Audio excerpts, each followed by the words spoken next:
그래서 기본적으로 국가의 많은 기능들을 시장으로 이전하고 작은 정보를 추구해 나갔던 것이 바로 신공공관리원이죠. 그래서 일본 수험생 여러분 안녕하십니까? 방문각에서 행정학을 전임하고 있는 이명훈 교수입니다.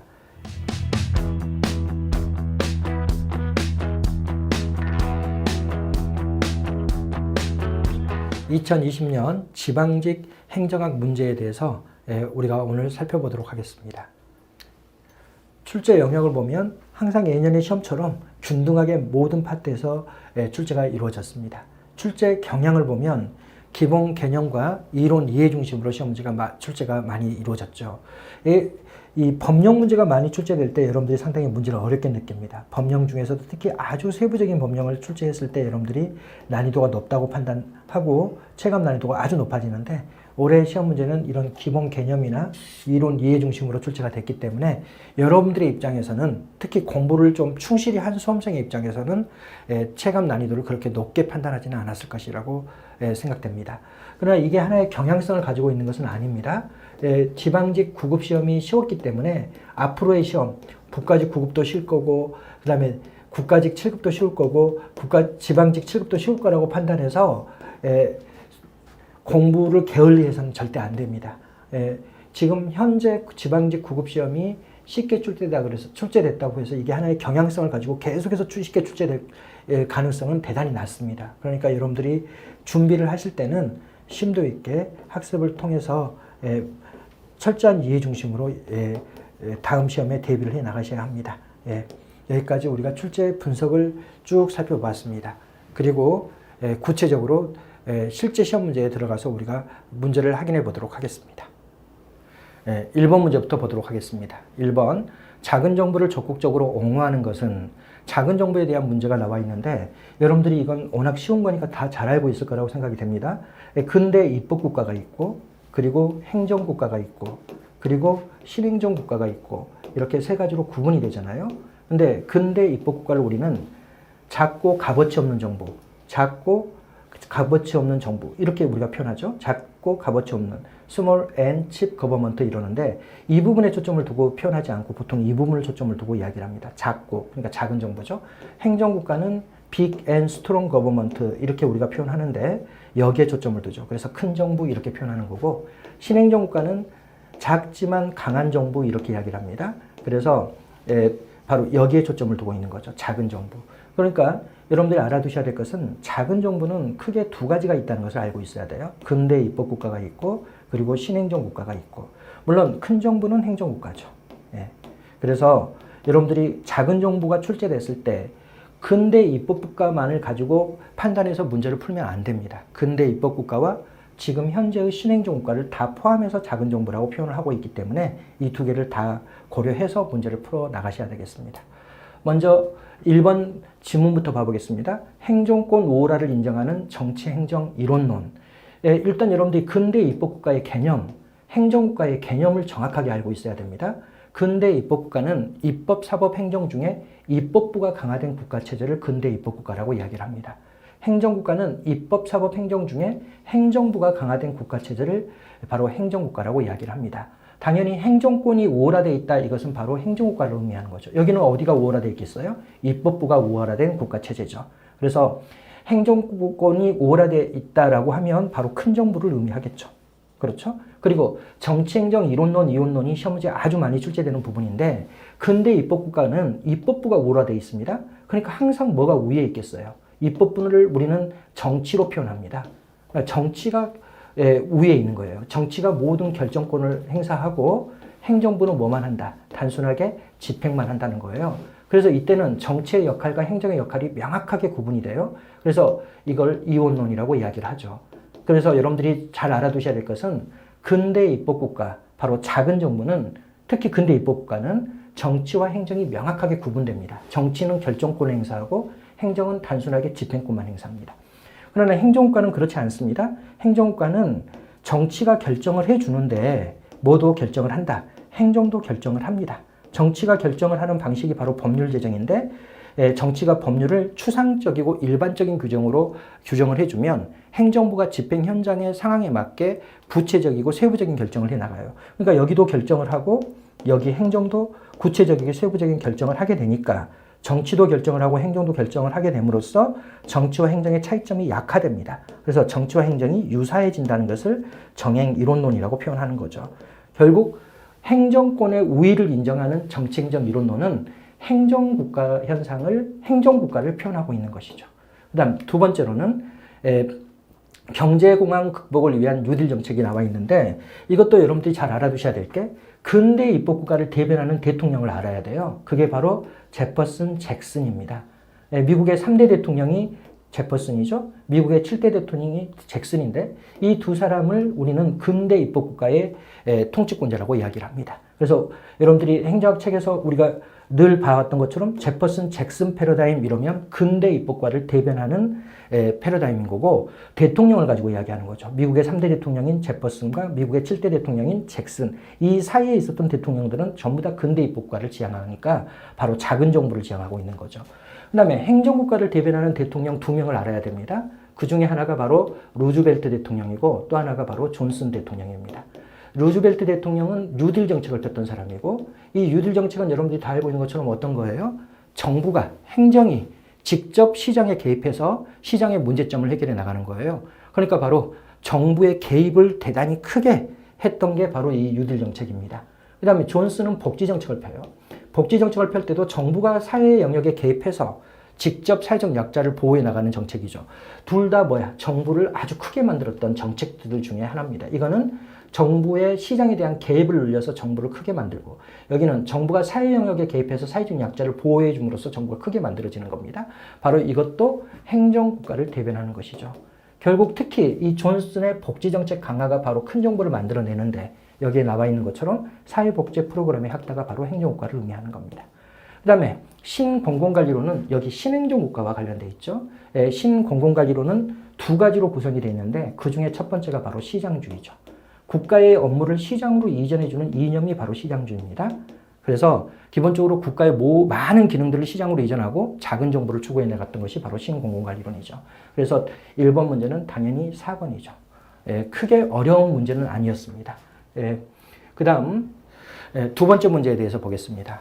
기능구조와 사업구조의 통합을 시도하는 조직 형태는 이 문제는 여러분들이 그냥 개념을 묻는 문제이기 때문에 잘 알 수 있을 것인데 기능구조와 사업구조의 화학적 결합을 추구하는 조직구조를 우리는 매트릭스 조직이라고 이야기를 합니다.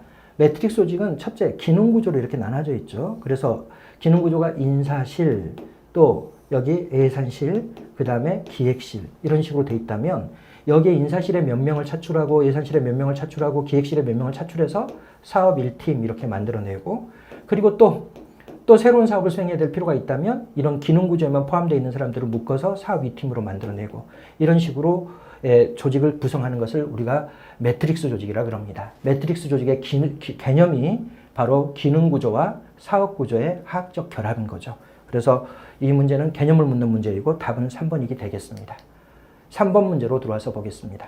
지방재정의 세입 항목 중 자주재원에 해당하는 것은 지방정부는 세입 부분이 있는데 바로 돈이 들어오는 부분이죠. 세입은 세금 수입이 아닙니다. 모든 현금적 수입을 우리가 세입이라고 이야기해요. 이런 것들도 여러분들이 잘 알고 있어야 돼요. 세입 그러면 세금 수입이라고 생각하면 안 되고 모든 현금적 수입을 우리가 세입이라고 한다는 것을 여러분들이 알아두시기 바랍니다. 그러면 이 자주재원을 지방재정을 한번 봐보면 지방재정은 세입 부분을 크게 세 가지로 나눌 수가 있습니다. 하나는 자주재원이 있습니다. 그 다음 또 하나는 의존재원이 있고 또 하나는 지방채가 있고 이렇습니다. 그럼 일단 자주재원이 어떤 개념이냐? 지방정부가 법령에 의해서 스스로 취득하는 재원을 우리가 자주재원이라 그래요. 스스로 취득한 재원 이런 뜻이죠. 그럼 이 자주재원에는 뭐가 있냐면 두 가지가 있습니다. 하나가 바로 세수입이 있습니다. 그 다음에 또 하나는 세외수입이 있습니다. 세수입이라고 하는 것은 세금 수입을 이야기해요. 그래서 지방정부가 법령에 의해서 스스로 취득한 세금 수입을 이야기합니다. 여기 이제 대표적인 게 바로 지방세죠. 세외수입은 지방정부가 스스로 취득한 스스로 취득한 재원 중에서도 세금을 제외한 수입을 우리가 세외수입이라고 이야기합니다. 가장 대표적인 세외수입은 사용료 이런 거죠. 또는 수수료 이런 겁니다. 사용료, 수수료. 일단 우리가 사용료를 봐보면 사용료는 공공시설의 사용 대가입니다. 만일 이명훈 선생이 서울시에서 운영하고 있는 시립공원에 놀러 갔다. 그런데 입장료가 2,000원이다. 그럼 그게 바로 사용료예요. 수수료는 공공 서비스에 대한 이용 대가예요. 여러분들이 주민등록 등초본을 발급받을 때 동사무소에서 발급받으면 수수료 1,000원을 받는다. 이건 서비스에 대한 이용 대가죠. 그 다음 이것뿐만 아니라 분담금도 있습니다. 그 다음 이런 건 다 세금은 아니죠. 그 다음 지방정부가 재산을 가지고 있는 경우가 대단히 많아요. 재산 매각 수입. 그렇죠. 지방정부가 가지고 있는 재산을 판매해가지고 돈이 들어왔다든지 또는 재산을 가지고 있는데 여기에 대해서 임대를 주고 임대료를 받았다든지 임대 수입. 또 이거 외로도 전입금도 있고 이월금도 있고 이런 것들은 세금은 아닙니다. 그러나 지방정부가 스스로 취득한 재원에 들어가는 거죠. 예. 그 다음 의존재원이라는 것은 중앙정부라든지 광역자치단체가 지원하는 자금을 우리가 의존재원이라고 이야기를 해요. 의존재원은 크게 우리가 두 개로 나눠볼 수가 있는데 중앙정부가 자치단체에게 지원하는 자금이 있어요. 그게 바로 국고보조금하고 그리고 지방교부세하고 이 두 가지가 있죠. 또 광역자치단체가 기초단체단체에게 지원하는 자금도 있습니다. 이게 이제 대표적인 게 조정교부금이죠. 그래서 이거는 다른 정부에서 또는 상급 정부에서 지원하는 자금을 우리가 의존재원이라고 이야기를 합니다. 상급 정부에서 지원하는 자금 중에서 특히 중앙정부가 자치단체에게 지원하는 자금 두 가지죠. 국고보조금하고 지방교부세 그리고 광역자치단체가 기초단체단체에게 지원하는 자금이 바로 조정교부금입니다. 그 다음에 이제 지방채는 주민들에게 돈을 빌리는 것을 지방채라고 합니다. 채권 종이 쪼가리 하나 주고 그 다음에 어떻게 돈을 받는 거잖아요. 그러니까 기본적으로 지방채를 샀다라고 이야기하는데 결과적으로는 뭐야? 주민들의 입장에서는 돈을 빌려준 셈이 되는 거죠. 그래서 지방정부의 세입 부분과 관련해서는 크게 이 세 가지로 구분이 됩니다. 그러면 문제로 봐보면 자주재원에 해당하는 것은 지방교부세, 중앙정부가 지방정부에게 지원하는 자금이고 조정교부금은 광역이 기초에게 지원하는 자금이고 국고보조금도 중앙정부가 지방정부에게 지원하는 자금이기 때문에 재산임대수입은 바로 여기 세외수입에 해당하는 거죠. 세외수입 여기에 해당하는 겁니다. 예, 그래서 답은 2번이 되겠습니다. 4번 문제.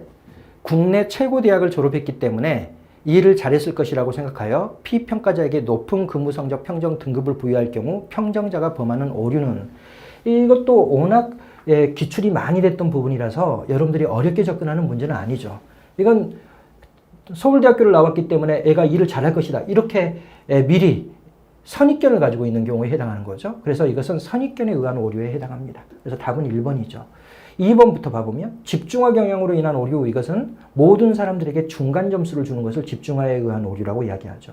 엄격화 경향으로 인한 오류는 평정자가 모든 사람들에게 낮은 점수를 부여하는 것을 엄격화 경향으로 인한 오류라고 합니다. 첫머리 효과는 근무 기간 동안에 초기의 업적을 과다평가하는 것을 이야기합니다. 보통 여러분들 같은 경우에는 6월 30일에 한번 평가를 받고 12월 31일 날 또 하루 한번 평가를 받는데 평가자가 1월 달에 있었던 일만을 과다평가해서 평가한다. 이럴 때 첫머리 효과라고 이야기하고 또 6월 달 평가를 할 때 6월 달에 있었던 사실만을 가지고 과다평가한다. 이런 것을 우리가 막바지 효과라고 이야기합니다. 또 다른 말로는 근접오류라고도 이야기합니다. 이건 시간적 오류에 해당합니다. 초기 업적만을 과다평가하거나 근평에 가까운 시기의 업적만을 과다평가하는 두 가지를 다 합쳐서 우리가 시간적 오류라고 이야기를 하는 겁니다. 이런 것들은 전혀 관련이 없고 여기는 바로 선입견에 의한 오류. 선입견에 의한 오류가 다른 말로 어떻게 표현되는지도 여러분들이 알아두셔야 됩니다. 이걸 상동적 오차라고도 이야기를 하고 그 다음 또 하나는 유형화의 오류라고도 이야기를 합니다. 딱 서울대학교 애들은 다 이래 이런 식으로 유형화를 시켜나가는 거죠. 유형화 또는 정형화의 오류 이렇게도 표현을 해나갑니다.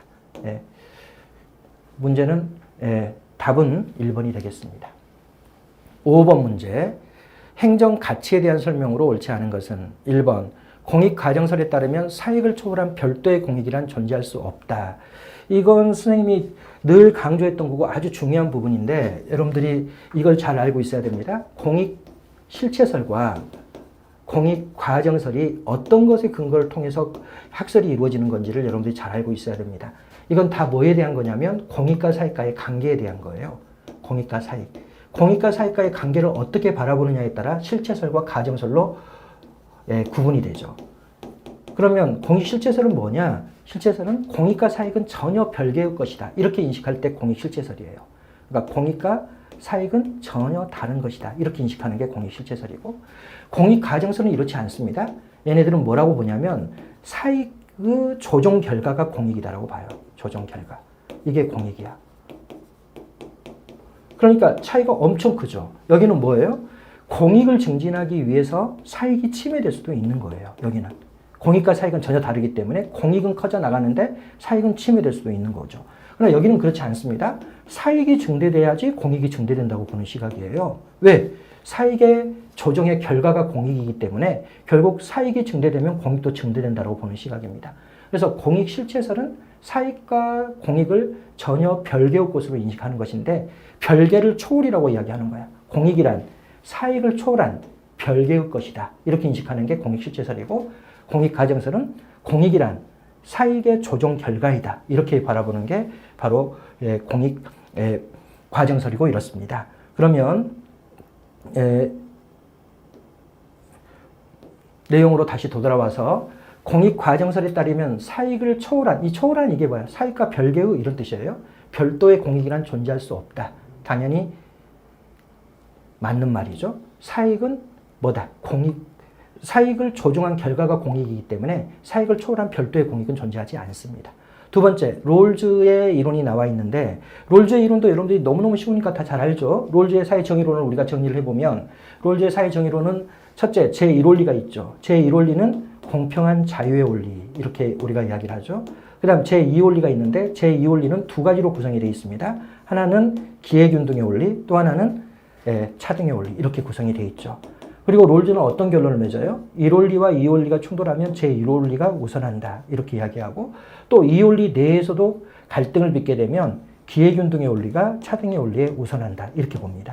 그래서 1원리와 2원리의 충돌이 이루어졌을 때 1원리가 우선한다고 보고 있기 때문에 2번 지문도 당연히 맞는 지문이 되겠죠. 바로 롤즈는 사회 정의의 제1원리와 2원리가 충돌할 경우에 1원리가 우선한다고 주장한다. 맞죠?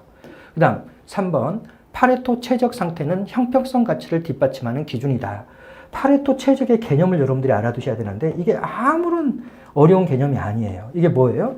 최적 자원 배분 상태를 이야기해요. 가장 바람직한 또는 가장 효율적인 자원 배분 상태, 자원 배분, 최적 자원 배분, 최적 자원 배분 상태, 이걸 이야기합니다. 바로 최적 자원 배분이라는 게 뭘 의미하냐? 효율적인 자원 배분을 이야기해요. 가장 효율적으로 자원 배분이 이루어져 있는 상태, 효율적 자원 배분, 이걸 이야기합니다. 물론 이걸 경제학적으로 설명을 하면 여러 가지 어려운 표현을 씁니다. 어떤 누군가의 이익을 추구하기 위해서 어떤 한 사람도 손해를 봐서는 아니 된다. 이게 바로 파레토 최적의 원래의 개념인데, 여러분들이 경제학을 공부하는 사람들이 아니기 때문에 행정학적으로만 알아두시면 됩니다. 행정학적으로 알아두실 것은 뭐다? 가장 효율적인 자원 배분 상태를 파레토 최적 상태라고 이야기를 합니다. 그래서 파레토 최적 상태는 효율적인 자원 배분을 의미하기 때문에 형평성 가치를 뒷받침하는 게 아니라 바로 효율성 가치를 뒷받침하는 것이죠. 네 번째로, 근대 이후의 합리성은 목표를 달성하는 수단과 관련된 개념이다. 이 합리성의 개념이 시험 문제 출제됐는데, 뭐 합리성은 여러분이 너무너무 잘 알죠. 선생님이 제 수업을 들을 때 첫 시간부터 이야기하는 게 바로 합리성이잖아요. 합리성은 뭐다? 목표를 달성하기 위해서 가장 효율적인 수단을 선택하는 수단 선택과 관련된 개념이 바로 합리성입니다. 선생님 첫 시간에 늘 이야기하는 게 어떤 거예요? 지금 공무원 시험 합격이라는 목표를 달성하기 위해서 하루에 1시간씩 공부한다. 이건 비합리적인 거지. 잘못된 수단을 선택하고 있으니까. 그렇죠? 근데 공무원 시험을 합격하기 위해서 하루에 10시간씩 꾸준히 학습한다. 이런 뭐예요? 목표를 달성하기 위해서 가장 효율적인 수단을 선택하고 있는 것이기 때문에 바로 이것을 우리는 합리성이라고 이야기하는 거죠. 그래서 합리성은 항상 수단 선택과 관련된 개념입니다. 목표를 달성하기 위하여 최적 수단을 선택하는 것과 관련된 개념이 바로 합리성이라고 할 수 있겠습니다. 그래서 5번 문제에서 틀린 지문은 3번만 틀린 거고 나머지는 다 맞는 지문이죠.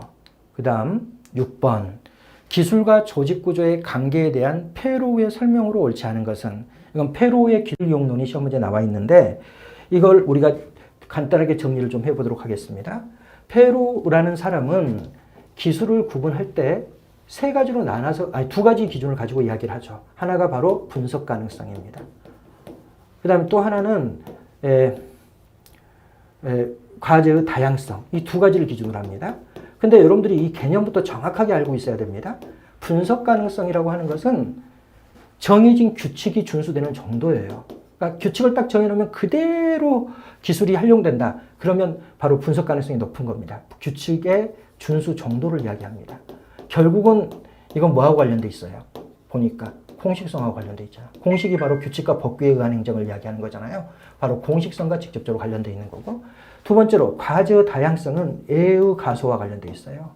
A적인 것들이 많이 발생하면 우리는 과제의 다양성이 높다라 그러고 A적인 것들이 적게 발생하면 과제의 다양성이 낮다라고 이야기하는 겁니다. 이 사람은 이 두 가지 기준을 가지고 기술을 구분해 나가요. 그래서 이걸 정리를 해보면 이렇습니다. 먼저 과제의 다양성을 봐보면 과제의 다양성이 낮을 수도 있고 과제의 가능성이 높을 수도 있고 그 다음에 분석 가능성 딱 규칙을 설정해 놓으면 그대로 가능한지 분석 가능성이 낮을 수도 있고 높을 수도 있고 이렇게 이제 나눠지죠. 그러면 정리를 해보면 일단은 과제의 다양성이 낮아 A가 별로 없고요. 분석도 잘 된다. 이럴 때 이 사람은 이것을 일상적 기술이라고 이야기를 합니다. 그 다음 과제의 다양성이 높아요. 이 말은 뭐야? 아주 예외적인 상황들이 많이 발생한다는 거예요. 예외적인 상황들이 많이 발생하고 규칙이나 법규를 만들어놔도 그대로 집행이 되지 않아요. 분석 가능성이 낮아요. 이걸 우리가 비일상적 기술 이렇게 이야기하죠.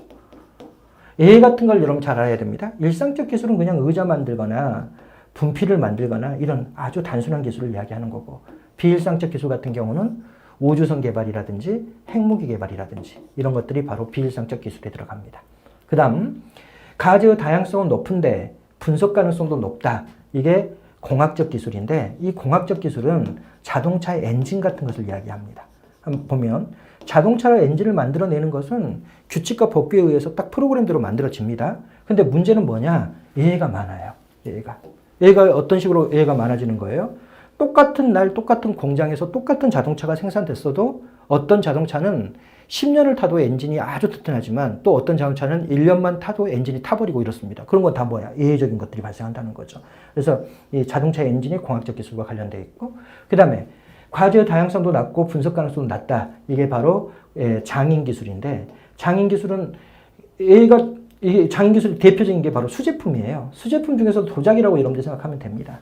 도자기 같은 경우는 예외적인 것은 별로 없어요. 도자기가 어떤 예외가 발생하거나 이런 건 없죠. 그러나 이것은 예술적 가치가 있어요. 사람마다 다 그 자신들의 예술적 감각에 의해서 도자기를 만들어내기 때문에 이렇게 규칙을 딱 설정해놓고 그대로 팍팍팍 찍어내는 이런 것은 아니라는 거죠. 그러니까 분석 가능성, 바로 뭐야? 규칙이 준수되지는 않습니다. 여기는 다 예술적 가치를 가지고 각 사람들이 그 예술적 가치에 의해서 생산이 이루어지기 때문에 이렇죠.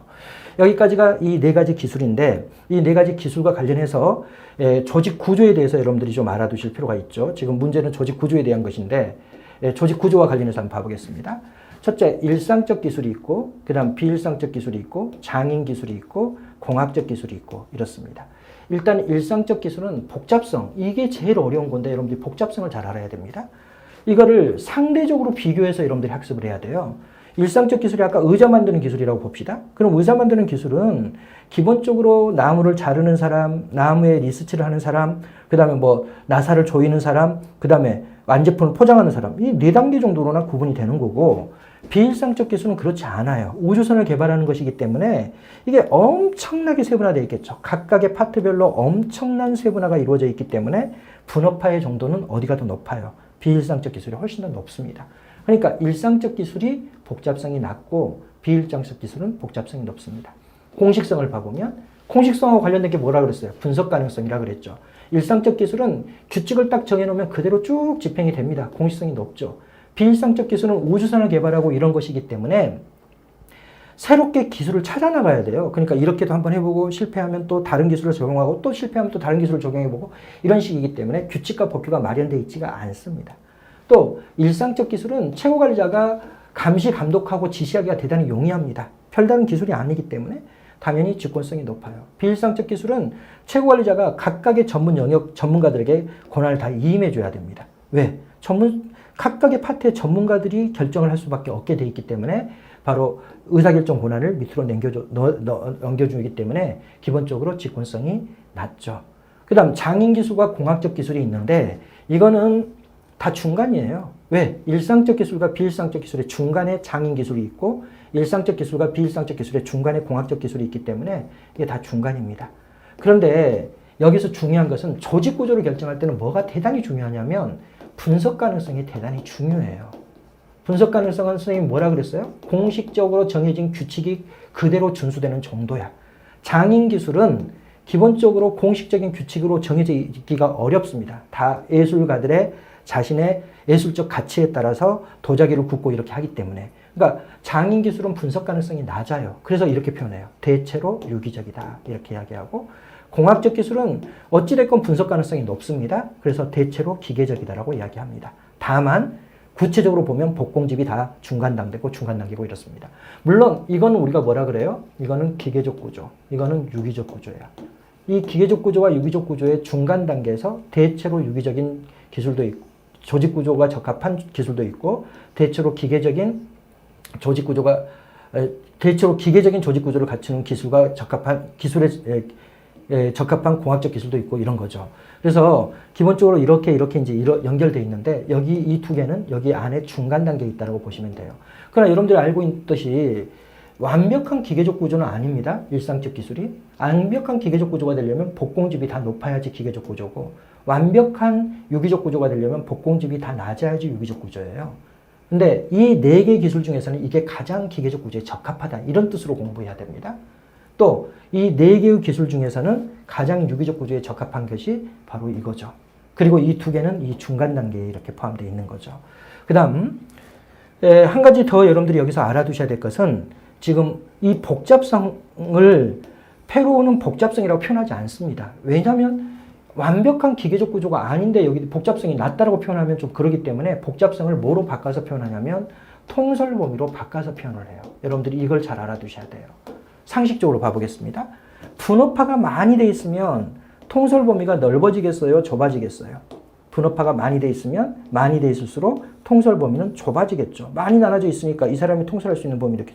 여기는 좁게 나눠져 있으니까 뭐야? 한 사람이 통솔할 수 있는 범위가 이만큼이라면 여기는 더 세분화되어 있다면 결국 뭐다? 바로 이 사람이 통솔할 수 있는 범위는 대단히 좁아지는 거죠. 그러니까 바로 복잡성이 낮다는 것을 이 사람은 뭐라고 표현하냐면 통솔 범위가 넓다 이렇게 표현합니다. 복잡성이 높다. 이건 아주 세분화되게 분업화되어 있다는 것이니까 여기는 통솔 범위가 낮다 이렇게 표현하는 거예요. 그래서 지금 시험 문제에 지금 출제된 방식이 바로 다 이런 방식으로 출제가 되어 있는데, 우리가 지문으로 우리가 들어가서 한번 봐보겠습니다. 지금 정형화된 기술, 이게 바로 일상적 기술이죠. 일상적 기술은 공식성 높습니다. 그 다음에 직권성도 높습니다. 그래서 공식성과 직권성이 높은 조직 구조에 부합하죠. 비정형화된 기술, 이게 바로 비일상적 기술인데, 비일상적 기술은 부하들에 대한 상사의 통솔 범위를 넓힐 수밖에 없을 것이다. 이게 맞아요? 틀려요? 당연히 틀리죠. 비정형화된 기술, 바로 비일상적 기술은 복잡성이 높아요. 그럼 복잡성이 높다면 통솔 범위는 좁아지는 거지. 그렇죠? 통솔 범위는 좁아집니다. 그래서 답은 2번이죠. 3번, 공학적 기술은 문제의 분석 가능성이 높다. 그 다음, 기계적 기술이라고 표현되어 있는데 이게 바로 장인 기술이에요. 영어 봐보세요. 크래프트, 장인 기술을 여기서 기계적 기술이라는 단어로 표현해 놓고 있는데, 우리 이미 이야기했던 것처럼 공학적 기술은 대체로 기계적인 거고, 바로 장인 기술은 대체로 유기적인 거고, 이렇죠. 그러니까 당연히 맞는 질문이죠. 특히 선생님이 이 부분을 엄청 강조했습니다. 수업 시간에. 이게 출제될 가능성이 높다. 왜? 여러분들이 보통 일상적 기술은 기계적 구조에 적합하고 비일상 기술은 유기적 구조에 적합하다고 공부를 하는데, 여기서 이야기하는 기계적 구조가 완벽한 기계적 구조가 아니라는 거예요. 기계적 구조가 되려면 복공집이 다 높아야 돼요. 그렇지? 그 다음 유기적 구조가 되려면 복공집이 다 낮아야 되는데, 왜 그러면 일상적 기술을 기계적 구조가 적합하다고 이야기하느냐? 그 이유는 뭐다? 이 네 가지 기술 중에서 일상적 기술, 비일상적 기술, 공학적 기술, 장인 기술 중에서는 가장 기계적 구조가 적합하다는 의미이지, 완벽한 기계적 구조를 의미하는 것은 아니다라고 선생님이 수업 시간 늘 이야기를 했죠. 그리고 이거를 뭐로 표현한다? 통솔 범위로 표현해서 복잡성이 높다는 것은 결국 뭐다? 통솔 범위가 넓다는 것을 낮다는 것을 의미하는 거죠. 복잡성이 지금 일상적 기술은 복잡성이 낮잖아요. 그러니까 바로 복잡성이 낮다는 것은 통솔 범위가 높다는 것을 의미한다는 거라고 수없이 이야기를 했고, 우리가 문제로도 여러 번 풀어봤습니다. 이게 출제되면 어렵게 느낄 수밖에 없기 때문에 이미 문제로 여러 번 출제를 했던 거고, 올해 지방직 구급 시험 문제에서 조금 어려운 문제였다라고 하면 이 정도 문제가 지금 난이도가 좀 있는 문제라고 볼 수 있습니다. 예, 6번 문제 여러분들이 잘 정리를 해 나가시기 바랍니다. 그 다음 7번 지방 분권 추진 원칙 중 다음 설명에 해당하는 것은 기능 배분에 있어 가까운 정부에게 우선적 관할권을 부여한다. 가까운 정부라는 게 뭐예요? 주민에 가까운 정부예요. 주민하고 가장 가까운 정부는 바로 어디를 이야기해요? 기초단체단체죠. 그러니까 기초단체단체에게 우선적 관할권을 부여한다 이런 뜻이죠. 또 민간이 처리할 수 있다면 정부는 관여해서는 아니 된다. 이거는 민간 우선의 원칙이고 여기는 기초단체단체 우선의 원칙이죠. 또 여기 똑같은 거예요. 이것도 기초단체단체 우선의 원칙이죠. 바로 가까운 지방정부가 처리할 수 있는 업무에 상급 지방정부나 중앙정부가 관여해서는 아니 된다. 결국 이것은 뭘 의미하는 거예요? 정부는 보충적으로만 개입해야 된다. 또는 보완적으로만 개입해야 된다는 겁니다. 기초가 할 수 있는 일이면 광역이 개입해서는 아니 되고 만일 기초가 할 수 없는 일만 보완적으로 광역이 개입하고 광역도 할 수 없는 일만 보충적으로 중앙정부가 개입한다. 이게 보충성의 원칙이라고 하는 거죠. 이것도 보충성의 원칙입니다. 정부가 직접적으로 먼저 개입해서는 안 되고 민간이 할 수 없을 때만 보충적으로 중앙정부가 개입한다. 또 이것도 보충성의 원칙입니다. 바로 가장 주민들과 가까운 지방정부가 가장 많은 업무를 처리하고 그리고 지방정부가 할 수 없는 일에 대해서만 보충적으로 광역이나 중앙정부가 개입한다. 그래서 이거는 바로 보충성의 원칙에 대한 개념 설명이죠. 그래서 문제는 답은 1번이 되겠습니다. 8번 정책 집행의 하향적 접근에 대한 설명으로 옳은 것만을 모두 고르면 정책 집행과 관련된 이 부분도 여러분들이 잘 정리를 해서 공부를 해 두셔야 되는데 먼저 우리가 하향적 집행 연구가 있고 그 다음에 상향적 집행 연구가 있고 이렇게 두 가지로 나눠지죠. 하향적 집행 연구는 뭐냐? 결정된 대로 그대로 집행되기 위한 방법을 찾아요. 집행되기 위한 방법. 여러분들 이건 연구 방법입니다. 학자들의 연구 방법인데 결정된 대로 그대로 집행되기 위한 방법을 찾는 연구 방법을 하향적 접근이라고 이야기를 합니다. 이 하향적 접근의 시각을 여러분들 좀 알아두셔야 돼요. 항상 선생님이 이야기하지만 결정자 그러면 국회를 이야기하는 거고 집행자 이러면 행정부를 이야기하는 거예요. 행정부가 바로 집행부잖아요. 그러니까 여러분들이 결정 그러면 국회예요.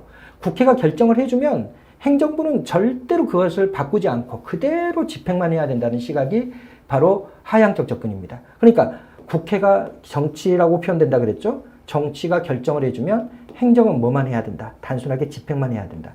바로 정치행정 이원론의 시각에 입각해 있는 게 하향적 접근입니다. 세 번째로 보면 하향적 접근의 목표는 뭐냐? 항상 목표는 뭐냐면 결정자의 의도 실현이에요. 결정자가 딱 결정을 해주면 집행자가 그 결정자가 의도한 대로 그대로 집행하는 것이 정책의 성공이라고 보는 거예요. 그래서 목표를 항상 뭐라고 보냐면 결정자의 의도 실현이라든지 또는 결정자가 정해준 공식적 목표 달성도 이런 겁니다. 그 다음 네 번째로 성공 요인이 대단히 중요한데 그럼 하향적 집행 연구에서는 어떻게 했을 때 집행이 성공했다고 보냐? 결정자가 결정해준 대로 그대로 집행해야지 성공해요. 그러면 성공 요소는 뭐겠어요? 통제입니다. 통제. 결정자가 정해준 대로 그대로 집행하기 위해서 통제하는 데 초점을 둬요. 그래서 집행자가 재량을 가져서는 안 되고 결정자가 의도한 대로 그대로 집행을 해야 된다라고 보고 있는 게 바로 하향적 집행 연구입니다. 상향적 집행 연구는 이게 아니에요. 이건 집행 현장을 연구합니다. 집행 현장에서 집행 관료와 정책 대상 집단, 주민들이죠. 정책 대상 집단 간의 상호작용을 중심으로 연구하는 게 상향적 접근이에요. 그럼 여기는 뭐냐? 이런 이야기죠. 결정자가 결정을 해줍니다. 근데 지금 결정자가 이렇게 결정해 줬어요. 5월 1일 날 집행을 해라. 그리고 이런 내용으로 집행을 해라. 그래서 집행자가 이걸 집행을 하려고 하는데 5월 1일 날 주민들이 하얀병을 들고 나오고 쇠파이프를 들고 나와가지고 엄청난 저항을 합니다. 그럼 집행관료는 어떻게 해야 돼요? 집행이 상황에 맞게 이걸 연기해야 돼. 5월 20일로 연기하고 그리고 이 내용으로 집행해서는 안 돼. 왜냐하면 주민들이 너무 반발이 심하기 때문에 이걸 띄워내. 그래서 이거는 없애버리고 결정자가 시킨 것 중에서 결정해 준 것 중에서 이것만 집행한다. 이렇게 집행 현장에서는 집행관료가 주민들과의 상호작용을 통해서 뭘 해나가요? 정책의 내용을 수정해 나갑니다. 근데 이게 결정이에요. 이게 결정이 아니에요? 결정이잖아요. 5월 1일 날 집행하기로 결정했던 것을 5월 20일로 연기 결정을 한 거고 또 이렇게 집행하기로 결정되어 있는 것을 이걸 떼어내고 이것만 집행하기로 결정한 거잖아요. 축소 결정한 거잖아요. 정책 집행의 축소 결정. 축소를 하는 것도 결정이잖아요. 그러니까 이 시각에서는 상향적 집행 연구에서는 정치도 결정을 하지만 행정이 집행 현장에 맞게 날짜를 연기 결정하기도 하고 정책의 내용을 축소 결정하기도 하고 행정도 결정을 한다야. 그래서 정치행정 이론론의 시각에 입각해 있는 거죠. 이 상향적 집행 연구에서는 정책의 성공과 관련된 목표를 뭐로 보냐면 바로 집행 문제 해결로 봐요. 집행 문제 해결. 결정자가 이렇게 결정을 해줬다 하더라도 집행 상황에 맞게 주민들과의 상호작용을 통해서 정책을 축소해 나가기도 하고 연기 결정을 하기도 하고 또 정책을 두 개로 나눠가지고 분할 결정을 하기도 하고 이렇게 집행 상황에 맞게 정책을 새롭게 결정을 해서 집행 문제를 해결하는 데 초점을 둡니다. 그리고 여기서 강조하는 것은 정책 변동이에요. 정책 변동은 집행 과정에서 정책의 내용을 변화시켜 나가는 것을 정책 변동이라고 이야기를 합니다. 그래서 집행 상황에 맞게 정책의 내용을 변화시켜서 집행 문제를 해결했는지를 가지고 성공 여부를 판단해 나갑니다. 그러려면 집행 관료에게 뭘 줘야 되는 거예요? 재량을 줘야 되는 거죠. 그렇죠? 그래서 집행 관료가 전문 지식과 문제 해결 능력을 가지고 집행 현장에 맞게 재량권을 행사해서 문제를 해결했을 때 정책 집행이 성공했다고 봅니다. 바로 집행 관료의 전문 지식과 문제 해결에 따른 재량권 행사를 강조하는 게 상향적 집행 연구예요. 그러면 여기와 관련해서 우리가 문제를 풀어보도록 하겠습니다. 집행이 일어나는 현장에 초점을 맞춘다. 이게 바로 뭐였어요? 상향적 집행 연구였죠. 일선 공무원의 전문 지식과 문제 해결 능력을 중시한다. 바로 일선 공무원이 바로 집행 관료들이죠. 집행 관료들의 전문 지식과 문제 해결 능력을 중시하는 게 상향적 접근이죠. 하위직보다는 고위직이 주도한다. 하위직은 집행자들이 하위직이죠. 상위직은 바로 결정자들이죠. 그러니까 결정자의 입장을 강조하는 게 바로 어디예요? 결정한 대로 그대로 집행해라. 이걸 강조하는 게 바로 하향적인 거죠. 하향적 집행 연구고 결정자는 정책 집행에 영향을 미치는 정치적, 조직적, 기술적 과정을 충분히 통제할 수 있다. 이렇게 통제를 중시하는 것은 바로 뭐예요? 하향적이죠. 상향적 집행 연구는 재량을 중시한다 그랬죠. 여기는 결정자가 모든 상황과 부하들을 완벽하게 통제할 수 있다고 가정하고 논의하고 있는 게 하향적 집행 연구입니다. 그래서 문제 8번 보면 하향식 접근에 대한 설명, 이것은 디귿번과 리을번이죠. 그래서 답은 4번이 되겠습니다. 9번 문제로 들어와서 보겠습니다. 조직 구성의 원리에 대한 설명으로 옳지 않은 것은, 이 문제는 개념을 묻는 문제이기 때문에 여러분들이 그렇게 어렵지는 않죠. 분업의 원리, 그러면 분업의 원리는 업무를 세분화하는 것을 우리가 분업의 원리라고 그러죠. 이 일은 가능한 한 세분해야 한다. 통솔 범위의 원리는 한 명의 상관이 몇 명의 부하를 통솔하는 것이 바람직한가와 관련되어 있는 원리입니다. 그래서 시험 문제의 지문에 나와 있는 것처럼 한 명의 상관이 감독하는 부하의 수는 상관의 통제 범위 내로 한정해야 한다는 원리이죠. 명령 통일의 원리는 모든 구성원들은 한 명의 상관으로부터만 지시를 받아야 한다는 원리가 명령 통일의 원리예요. 이 명령 통일의 원리를 여러분들이 잘 이해를 해 두실 필요가 있습니다. 여기 최고 관리자가 있고, 여기 중간 관리자들이 있고, 여기 밑에 하급 관리자들이 있고, 그리고 여기 밑에 직원들이 있다라고 한번 봐봅시다. 그러면 이 직원은 여러분들 이렇게 생각하면 안 돼? 이 사람한테도 지시를 받고 이 사람한테도 지시를 받고 이 사람한테도 지시를 받는다. 아, 얘는 죽어나겠네. 이렇게 생각하면 절대 안 됩니다. 그러면 이건 계층제 원리에 완전히 반하는 거예요. 계층제 원리는 그런 게 아닙니다. 이 사람은 누구에게만 지시를 내려야 되냐면 이 사람에게만 지시를 내려야 돼요. 이 사람이 여기 밑에 있는 말단을 만나서 지시 내리고 이러면 절대 안 됩니다. 그럼 계층제 원리에 위배되는 거예요. 그리고 이 사람은 자기 밑에 있는 부하 직원들에게만 명령을 내리는 거지 여기에 명령을 내리지 않습니다. 이 사람은 또 이 밑에 있는 사람에게만 명령을 내리는 거예요. 그러니까 이걸 우리가 뭐라고 표현해요? 이걸 명령 개통의 원리라고 그래요. 명령 개통의 원리라는 것은 모든 지시는 모든 계층을 통과해서 내려와야 되는 거예요. 또 모든 보고는 모든 계층을 통과해서 보고가 올라가야 됩니다. 그렇게 되면 이 사람들은 누구만 섬기면 돼요? 이 사람만 섬기면 되는 거죠. 이 사람들은 이 사람만 섬기면 되는 거고 이 사람들은 이 사람만 섬기면 되는 거야. 그래서 명령 개통의 원리에 기반해서 뭐가 이루어지는 거예요? 명령 통일의 원리가 이루어집니다. 그럼 명령 통일의 원리는 무슨 개념이에요? 모든 구성원들은 한 명의 상관만을 섬겨야 한다는 원리예요. 이 사람들은 이 사람만 섬기는 거고 이 사람들은 이 사람만, 이 사람들은 이 사람만 섬기는 원리가 바로 명령 통일의 원리입니다. 근데 이 개념이 틀렸죠. 여러 상관이 지시한 명령이 이러면 틀려요. 반드시 모든 구성원들은 한 사람의 상관의 지시만을 받습니다. 예. 지시한 명령이 서로 다를 경우 내용이 통일될 때까지 명령을 따르지 않아야 한다. 당연히 틀렸죠. 모든 구성원들은 한 명의 상관의 지시에 따라서 행동해야 한다는 것이 명령 통일의 원리이기 때문에 틀린 지문이죠. 조정의 원리는 통합의 원리이죠. 그렇죠? 분화된 활동들을 통합해야 한다. 바로 통합의 원리를 우리가 조정의 원리라고 이야기하기 때문에 개념이 잘 정의되어 있습니다. 그래서 답은 3번만 틀린 지문이고 나머지는 다 맞는 지문이 되겠습니다. 10번 직업공무원제의 단점을 부하하는 것으로 옳지 않은 것은, 여러분들이 직업공무원제 개념 다 잘 알고 계시죠? 직업공무원제는 어떤 걸 우리가 직업공무원제라 그래요? 젊은 인재를 공직에 채용하여 평생도록 근무케 하는 제도예요. 그 제일 중요한 부분이 어디예요? 평생. 이게 제일 중요한 거야. 바로 이걸 우리는 뭐라고 표현하냐면 전생애성 이렇게 이야기합니다. 전생애토록 근무케 한다예요. 결국 이게 뭘 의미하는 거냐면 강한 신분 보장을 이야기하는 거예요. 여러분들이 지금도 직업공무원제하고 실적주의를 구별 못하는 사람이 있으면 안 됩니다. 실적주의는 시험제도를 이야기해. 자격과 능력에 따른 공직임용, 능력과 자격을 뭐로 점검하냐면 시험으로 점검합니다. 그러니까 실적주의는 시험제도를 이야기해요. 그럼 이건 뭐냐? 이거는 신분보장을 이야기하는 거야. 강한 신분보장. 이게 바로 직업공무원제입니다. 직업공무원제의 중요한 특징을 봐보면 이것은 공직의 최하위에서 뽑습니다. 바로 폐쇄적 임용을 전제로 하죠. 공직의 최하위에서 뽑아서 어떻게 한다? 평생도록 근무해 나간다는 거예요. 두 번째로 보면 직업공무원제는 강한 신분보장, 바로 뭐야? 정년보장을 전제로 하는 거예요.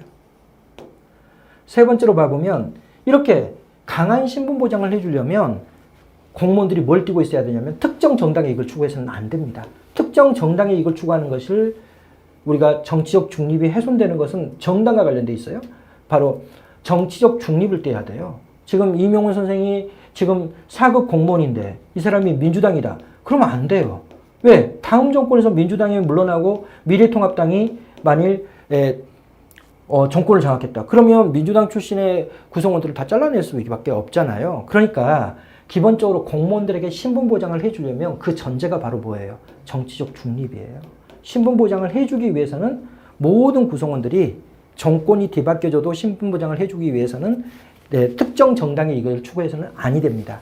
항상 여러분들이 정당과 관련되어 있는 게 정치적 중립이라는 걸 다 알고 있죠. 바로 직업공무원제는 이런 걸 특징으로 해요. 그 다음에 또 하나만 더 봐보면 직업공무원제는 순환보직을 전제로 합니다. 내가 만일 보건복지부로 들어가면 보건복지부의 다양한 업무를 수행해 보면서 위로 이렇게 올라가는 거예요. 그래서 바로 일반 행정가주의를 지향해 나가는 것이 바로 직업공무원제예요. 그러면 이게 직업공무원제 특징인데 이것들의 한계를 극복해 나간다. 폐쇄적 임용의 한계를 극복해 나가는 게 바로 뭐겠어요? 개방형 임용이고 그리고 계약직 공무원입니다. 이건 신분보장이 되는 게 아니잖아요. 계약 기간 동안만 근무하는 것이잖아요. 또 정년보장의 문제를 해결하기 위해서 나오는 게 바로 계급정년제죠. 그렇죠? 그 다음에 정치적 중립이 완화돼야지만이 직업공무원제 한계가 극복이 될 수 있어요. 정치적 중립을 준수하게 되면 대통령의 명령이나 지시를 잘 안 받죠. 바로 레임덕 현상이 나타나고 지금 정권에서 공무원들이 말 안 듣는다는 소리를 많이 하잖아요. 왜? 걔네들은 공무원들의 입장에서는 특정 대통령에 충성할 필요가 전혀 없어요. 대통령에 충성하게 되면 특정 정당에 충성하게 되는 것이기 때문에 바로 직업공무원제 한계 중에 하나가 바로 정치적 중립입니다. 그래서 정치적 중립의 완화가 대부분 나라들이 지금 추세죠. 바로 정치적 중립의 완화를 통해서 문제를 해결해 나가려고 하죠. 그 다음에 일반 행정가주의를 비판하고 이것의 단점을 극복하기 위해서는 뭐 전문 직위제도라든지 이런 것들을 많이 활용해 나가는데 이런 것들도 바로 직업공무원제 단점을 극복하기 위한 제도죠. 개방형 인사제도는 직업공무원제의 폐쇄적 임용을 극복하기 위한 거고 계약직 임용제도는 직업공무원제의 폐쇄적 임용이나 정년보장의 문제를 극복하기 위한 거고 계급정년제도 정년보장의 문제를 극복하기 위한 거고 정치적 중립의 완화라고 표현돼야지만이 뭐가 맞겠습니까? 직업공무원제의 단점을 극복할 수 있는 거라고 볼 수 있겠죠. 그래서 4번만 틀린 지문이고 나머지는 다 맞는 지문이 되겠습니다. 그 다음 11번 문제. A 예산제도에서 강조하는 기능은 A 예산제도는 당시 미국의 국방장관이었던 맥나마라에 의하여 국방부에 처음 도입되었고 국방부의 성공적인 예산개혁에 공감한 존슨 대통령이 1965년에 전 연방정부에 도입하였다. 이게 바로 무슨 제도예요? 바로 PPBS죠. PPBS는 계획예산제도를 이야기하는 거죠. 계획예산제도는 무슨 기능을 중시하는 거예요? 여기 계획이라고 써져 있죠. 바로 계획. 계획을 우리가 기획이라고도 표현합니다. 기획 기능을 중시하죠. 여러분들 이 정도는 다 알고 있죠? LIBS는 통제 기능을 중시하는 예산제도고, PBS, 성과주의 예산은 관리 기능을 중시하는 예산제도고, PPBS, 계획예산제도는 기획 기능을 중시하는 예산제도죠. 그래서 이건 계획예산제도를 이야기하고 있기 때문에 바로 A예산제도, 계획예산제도에서 강조하는 기능은 기획 기능이죠. 그래서 답은 3번이 되겠습니다. 12번, 직위분류제의 단점은 직위분류제하고 계급제를 구별해서 우리가 좀 봐야 되는데, 이것도 뭐 워낙 많이 출제된 기출지문에서는 워낙 많이 출제된 주제이기 때문에 여러분들이 다 정리하고 있을 거라고 생각이 되는데, 간단하게 정리를 한번 해보겠습니다. 계급제, 직위분류제, 이게 어떤 개념인지를 여러분들이 잘 알고 있어야 돼요. 여러분들이 이거는 뭐를 우리가 이렇게 나누죠? 공무원 분류제도를 가지고 이야기하는 거야. 이걸 우리가 공직분류제도라고 이야기합니다. 여러분들 공부를 많이 하고도 이게 뭔지도 모르고 있으면 안 돼. 역관주의, 실적주의, 대표관료제. 이건 뭐예요? 이거는 공무원 충원제도예요. 어떤 식으로 공무원을 뽑을 것이냐의 문제야. 정당의 충성도에 따라서 공무원 뽑는다. 자격과 능력에 따라서 공무원 뽑는다. 그 다음 또 뭐다? 바로 출신 성분에 입각해서 공무원을 뽑는다. 이건 충원제도고, 이건 뭐냐? 계급제하고 직위분류제는 뽑은 공무원들을 어떻게 분류할 것이냐의 문제예요. 공무원 분류제도입니다. 그걸 우리는 간단하게 공직분류제도 이렇게 이야기를 하는 겁니다. 일단은 계급제를 봐보면, 계급제는 중요한 게 뭐예요? 공무원 개인의 특성에 따라서 공무원을 분류하는 거예요. 공무원 개인의 특성. 개인의 특성에 기반을 둡니다. 이거는 전근대적 사회부터 존재했던 거예요. 그래서 기본적으로 이게 예전에는 바로 신분질서에 입각하거나, 지금은 이제 교육제도에 입각해서 합니다. 이 신분질서에 입각한 계급제를 한번 봐보면 이런 식이죠. 평민이다 그러면 여기서 일하는 거예요. 아무리 평민 중에 뛰어난 사람도 여기 위로 못 올라갑니다. 그 다음에 중인이다 그러면 여기서 일하고, 그 다음에 귀족이다 그러면 이렇게 일하고, 이런 식으로 구성이 되어 있었던 게 계급제입니다. 그러니까 계급제는 전근대적 사회를 전제로 해요. 바로 농업사의 전통에 기반을 두고 있는 게 계급제입니다. 계급제의 중요한 특징을 봐보면 이건 기본적으로 뭘 전제로 한다? 바로 폐쇄적 임용을 전제로 해요. 폐쇄적 임용이라는 단어의 의미는 뭐예요? 계급의 최하위에서만 신규 채용을 한다는 거죠. 그러니까 평민 중에서 아무리 뛰어나도 여기로 올라가지는 못해요. 처음부터.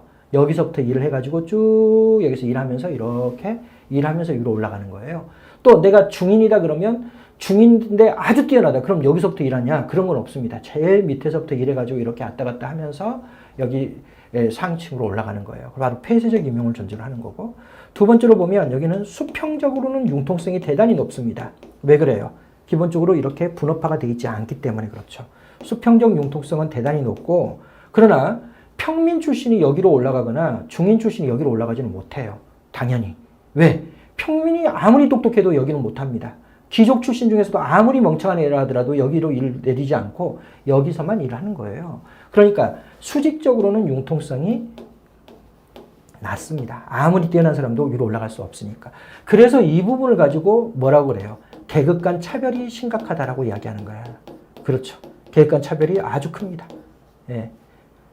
그 다음 세 번째로 봐보면 여기는 방금 봤던 것처럼 분업화가 되어 있지 않고 이렇게 쭉 순환보직을 통해서 업무가 수행되기 때문에 기본적으로 뭐다? 일반 행정가주의를 지향해 나가는 거죠. 예. 이 세 가지가 이제 아주 중요한 겁니다. 이 정도만 보고, 직위분류로 들어와서 봐봅니다. 직위분류제는 사람을 가지고 나누지 않아요. 이게 아주 특이하죠. 사람을 가지고 나누는 게 아니라 이것은 직무를 중심으로 나눕니다. 직무를 중심으로 나누는데 뭘 가지고 나눠요? 직무의 성질, 그리고 직무의 곤란도, 난이도, 중요도, 책임도, 이런 걸 가지고 나누는 거예요. 그럼 구체적으로 봐보면 이렇게 직무의 성질에 따라서 나누는 게 이쪽이에요. 이렇게 직무의 성질에 따라서 나눕니다. 첫째, 직군, 행정직군, 기술직군. 행정직군 내부에도 일반행정직렬, 교정직렬, 세무직렬. 또 일반행정직렬을 또 세분화합니다. 일반행정직류, 교육직류, 국제통상직류, 재경직류 아주 세분화해 놓죠. 또 교정직렬도 세분화되어 있고, 그 다음에 이렇게 다 모든 파트를 다 세분화해 놓습니다. 직무의 성질에 따라서 나누는 거죠. 그 다음에 위아래로 나누는 것이 직무의 곤란도, 난이도, 중요도, 책임도입니다. 이쪽 부분은 바로 직무의 중요도, 난이도, 책임도, 이걸 가지고 나눕니다. 미국이 직위분류제의 가장 본류적인 국가인데 미국 같은 경우는 18등급으로 나눠요. 그래서 이렇게 위아래로 18등급으로 나눠놔요. 그러니까 여기는 첫째, 여기 하나 빠진 게 있는데 여기는 3, 4계급으로만 구분이 되는 거예요. 3, 4계급으로. 보통 지금 선생님 3개로 나눠놨잖아요. 평민, 중인, 귀족 이렇게. 여기는 3, 4계급으로 나눠져 있는 거고 여기는 18등급으로 나누기 때문에 등급이 세분화되어 있어요. 등급의 세분화가 이루어져 있습니다. 그 다음에 여기는 이쪽은 이쪽의 전문가를 뽑고 이쪽은 이쪽의 전문가를 뽑고 여기는 이쪽의 전문가를 뽑아요. 그러니까 기본적으로 뭐다? 전문가 지향성을 지니고 있어요. 그리고 절대 옆으로 이동을 못합니다. 왜냐하면 이쪽은 이쪽의 전문가로 이쪽은 이쪽의 전문가로 뽑아놨기 때문에 이 사람이 이쪽의 전문성을 가지고 있을 뿐이지 이쪽의 전문성을 가지고 있지 못하기 때문에 옆으로 이동이 전혀 안 돼요. 그러니까 전문 행정가 지향성을 지니고 있는 거고 두 번째로 보면 수직적 수평적으로 보면 수평적으로는 융통성이 대단히 떨어지죠. 왜? 바로 이쪽은 이쪽의 전문가, 이쪽은 이쪽의 전문가, 이쪽은 이쪽의 전문가니까 수직적 융통성은 대단히 높습니다. 왜 그러냐면 능력만 되면 시험을 봐서 위로 계속 이동할 수가 있어요. 그러니까 수직적 융통성은 높죠. 그 다음에 이거는 개방형 임용을 전제로 합니다. 그래서 내가 여기서 이쪽으로 이동하려면 민간 전문가하고 경쟁을 해야 돼요. 그래서 경쟁을 해가지고 시험을 봐서 우수하다면 그 상위 등급으로 올라가고 그 다음에 여기서 또 우수하다고 판단되면 이 상위 계급으로 올라가고 또 여기서 민간 전문가하고 경쟁해가지고 또 위로 올라가고 그러니까 모든 계급에서 신규 채용이 이루어지고 모든 계급에서 승진할 때마다 민간 전문가가 경쟁을 해야 됩니다. 그러니까 이게 모든 계급에서 민간 전문가의 채용이 가능하기 때문에 기본적으로 이것은 개방형 임용을 전제로 합니다. 그럼 다시 한번 봐보면 여기는 사람을 보는 겁니다. 이 사람이 귀족 출신이면 여기서 일하는 거고 여기는 평민 출신이면 여기서 일하는 거고 여기는 사람이 나눠져 있는 게 아니라 직무를 나눠놔요. 직무를 나눠놓고 그 직무에 맞는 사람을 뽑아 쓰는 거예요. 그러니까 이건 사람을 나누지 않고 직무 자체를 분업화시켜 나가고 있는 거죠. 그렇죠? 예, 여기까지 우리가 보고 문제로 들어와서 보겠습니다. 예, 먼저 직위분류제의 단점은 행정의 전문성이 결여된다. 틀렸죠? 바로 직위분류제는 전문 행정가 지향성을 띠고 있는 거고 그리고 각각의 전문 영역별로 전문 지식을 시험 봐서 공무원을 채용하기 때문에 행정의 전문성이 결여된다 그러면 틀리죠. 그 다음에 조직 내의 인력 배치의 신축성이 부족하다. 그렇습니다. 왜 그래요? 수평적 이동이 불가능하기 때문에 그렇죠. 계급 간 차별이 심화된다. 그렇지 않습니다. 능력만 되면 민간 전문가와 경쟁을 통해 가지고 상위 계급으로 계속해서 승진해 올라갈 수가 있기 때문에 계급 간 차별은 별로 없습니다.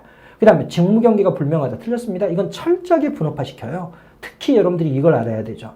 이 직위분류제의 가장 중요한 개념 중에 하나가 직인데 직위는 어떻게? 1인이 담당해야 할 업무의 양이에요. 1인이 담당해야 할 업무의 양으로 다 나눠져 있습니다. 그러니까 아까 행정직군, 기술직군 나눠놓고 행정직군 내에도 일반행정직렬, 교정직렬 나눠놓고 또 일반행정직렬 내에도 일반행정직류, 교육직류, 국제통상직류 이렇게 나눠져 있는데 여기 안에 들어가면 또 나눠져 있어요. 1인이 담당해야 할 업무의 양으로 다 철저하게 나눠져 있습니다. 그래서 직위분류제는 직위의 수하고 사람의 수를 맞춰요. 직위가 1인이 담당해야 할 업무의 양이 5만 개다. 그럼 공무원도 몇 명 두는 거야? 딱 5만 명만 두는 거예요. 딱 이걸 맞춰놓습니다. 그래서 직위의 수와 사람의 수를 딱 맞춰놓고 철저하게 각 직위별로 담당 업무를 분업화시켜놨기 때문에 직무 경계가 명확하죠.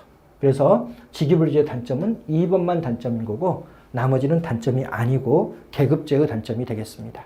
그 다음 13번 행정통제의 유형 중 외부 통제가 아닌 것은 외부 통제와 내부 통제는 여러분들이 뭘 기준으로 해요? 행정부를 기준으로 합니다. 행정부 내부에서 통제하면 내부 통제가 되는 거고 행정부 밖의 기관에 의해서 통제가 이루어지면 외부 통제가 되는 거고 바로 행정부 이걸 행정부라고 표현하지 않고 정부 관료제라고도 표현하죠. 정부 관료제 내부에서 하느냐 외부에서 하느냐죠. 감사원은 행정부 내부에 존재합니다. 바로 대통령 소속 기관이죠. 그러니까 감사원의 직무관찰은 당연히 내부 통제죠. 국회는 행정부 밖에 있으니까 의회의 국정감사는 외부 통제고 법원도 사법부가 행정부 밖에 있기 때문에 당연히 외부 통제에 해당하는 거고 그 다음에 헌법재판소도 행정부 밖에 있기 때문에 외부 통제에 해당하죠. 그래서 외부 통제가 아닌 것은 감사원의 직무관찰만 외부 통제가 아닙니다. 그 다음 14번 민간 투자 사업자가 사회 기반 시설 준공과 동시에 해당 시설 소유권을 정부로 이전하는 대신 시설 관리 운영권을 획득하고 정부는 해당 시설을 임차 사용하여 약정 기간 임대료를 민간에게 지급받는 방식은 이렇게 돼 있는데 이건 여러분들이 영어 단어를 그대로 해석하면 되죠. 민간 기업이 건설하고 그렇죠? 민간 투자 사업자가 민간 기업이죠. 준공하고 동시에 해당 시설 소유권을 정부로 이전한다. 트랜스퍼죠. 정부에게 기부 체납한 이후에 정부는 해당 시설을 임차 사용하여 임대료를 민간에게 지급한다. 결국 민간 기업은 임대료를 받는다는 거잖아요. 바로 그러면 BTL이 되겠죠. 여러분들이 이 말에 속으면 안 됩니다. BTL과 BTO의 구별이 중요한데 여기는 민간 기업이 건설하고 민간 기업이 정부에게 기부 체납하고 민간 기업은 운용권을 획득하는데 여기는 운용권은 시설 운용권이죠. 시설 운용권. 시설 운용권을 획득하는 거고 여기는 뭐예요? 임대료를 받는 거고. 근데 여기는 뭐라고 표현되어 있어요? 관리 운용권이잖아요. 그러니까 관리를 하는 것을 의미하는 게 아니라 아예 시설 운용권을 획득해 나가는 게 BTO고 여기는 임대료를 지급하는 방식이기 때문에 바로 BTL이 되겠죠. 그래서 답은 2번이 되겠습니다. 그 다음 15번 정책평가의 논리에서 수단과 목표 간의 인과관계에 대한 설명으로 옳은 것만을 모두 고르면 이것도 선생님이 늘 강조했던 부분들이고 중요한 문제이고 이렇죠. 이것과 관련해서 우리가 정리를 좀 해보면 정책평가와 관련해서 여러분들이 선생님의 예를 한번 들어보겠습니다. 예, 목표가 이겁니다. 영어 능력 향상이에요. 근데 거기에 대한 정책 수단으로 뭘 택했냐면 바로 원어민 영어교사야. 그래서 모든 초중고등학교의 영어 선생님은 원어민 영어교사로 하겠다. 그러면 이렇게 목표가 설정되고 그 다음에 그 수단을 이렇게 정해놨으면 이걸 집행을 합니다. 그리고 이제 평가하죠. 실제 원어민 영어교사가 영어 능력을 향상시켰을 것이다. 이렇게 그러면 원어민 영어교사가 바로 뭐가 되는 거예요? 정책 수단이 되는 거고 그렇죠? 그 다음에 영어 능력 향상이 정책 목표가 되는 거고 그리고 실제 이게 원어민 영어교사가 영어 능력을 향상시켰다 이러면 이걸 우리는 뭐라고 표현해요? 바로 이걸 원인 변수라고 그러는 거고 그리고 이걸 결과 변수라고 이야기를 하는 거죠. 그래서 실제 원인 변수가 결과 변수의 값을 가져왔다면 우리는 이걸 뭐라고 그래요? 인과관계가 있다 이렇게 이야기합니다. 원인 변수가 결과 변수를 가져왔다면 원인 변수의 인자와 결과 변수의 갑자를 합쳐서 뭐라고 표현해? 인과관계가 있다 이렇게 표현하는 겁니다. 그러면 이 원인 변수가 결과 변수를 가져왔다고 믿으려면 어떻게 해야 되느냐? 세 가지 조건이 필요해요. 첫째가 바로 뭐다? 바로 정책 수단이 정책 목표에 앞서 발생해야 돼요. 그렇죠?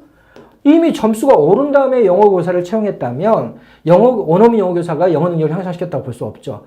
원어민 영어교사를 채용하고 났더니 토익 점수가 원래 500점이었던 애들이 바로 600점이 됐다. 이랬을 때 우리는 뭐라고 할 수 있는 거예요? 원어민 영어교사가 영어 능력을 향상시켰다고 볼 수 있는 거죠. 그러니까 정책 수단이 정책 목표에 앞서 있어야 해요. 이걸 우리는 뭐라고 표현하냐면 시간적 선행의 원칙이라고 이야기합니다. 정책 수단이 시간적으로 정책 목표에 앞서 있어야지만이 정책 수단이 정책 목표를 가져왔다고 볼 수 있다는 거예요.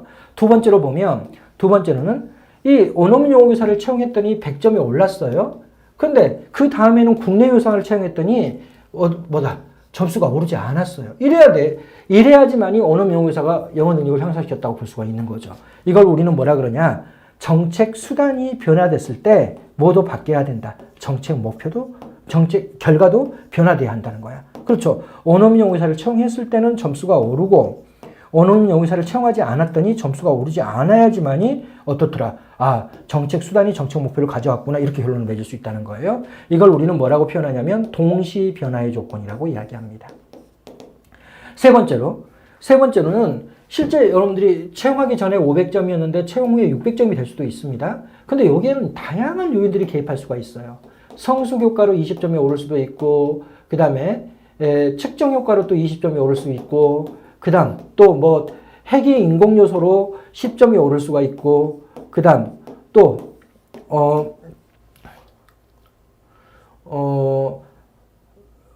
이탈 효과로 또 20점이 오를 수도 있고 그 다음 또 뭐 사건 효과로 20, 60이죠? 그 다음 70, 여기 30점이 오를 수 있고 이런 식이 될 수 있어요. 그러니까 원어민 영어교사를 채용한 다음에 100점이 올랐다 하더라도 이 100점이 원어민 영어교사 효과 때문에 그런 게 아니라 성숙 효과, 측정 효과, 핵이 인공 요소, 이탈 효과, 사건 효과 이런 것들 때문에 이 100점이 오를 수도 있어요. 그러니까 이것들을 완전히 다 제거해 줘야 됩니다. 이게 다 제거돼야지만이 원인 변수로부터 나타나는 결과 변수의 값을 우리가 알 수가 있는 거예요. 이게 다 제거돼야지만이. 그렇죠? 그런 걸 우리는 뭐라고 표현하냐? 바로 경쟁적 가설 배제의 원칙이라고 이야기합니다. 경쟁적 가설 배제의 원칙이라는 것은 모든 이 결과는 뭐로부터만 나타나야 된다. 원인 변수로부터 나타나야 되고 이런 요인들의 개입을 인정해서는 아니 된다가 그러죠. 이걸 다 빼줘야지만이 결국 뭐야? 이것과 이거 간에 원인과 결과 간에 관계가 있는지를 검증할 수가 있겠죠. 지금 여기 봐보면 이걸 다 합치면 100점이잖아요. 그러니까 지금 100점 올랐잖아요. 그러면 이걸 다 빼주면 원인 변수와 결과 변수 간의 관계는 있어요, 없어요? 없죠. 그러니까 이걸 다 제거해 줘야지만이 원인 변수와 결과 변수의 값을 정확하게 알 수 있다는 것이 바로 경쟁적 가설 배제의 원칙입니다. 이 세 가지 조건이 충족돼야지만이 인과관계가 검증이 돼요. 첫째, 뭐다? 시간적 선행의 원칙. 두 번째, 동시 변화의 조건. 세 번째, 경쟁적 가설 배제의 원칙입니다. 그러면 여기까지 우리가 문제를 풀어보도록 하겠습니다. 여기까지 보고.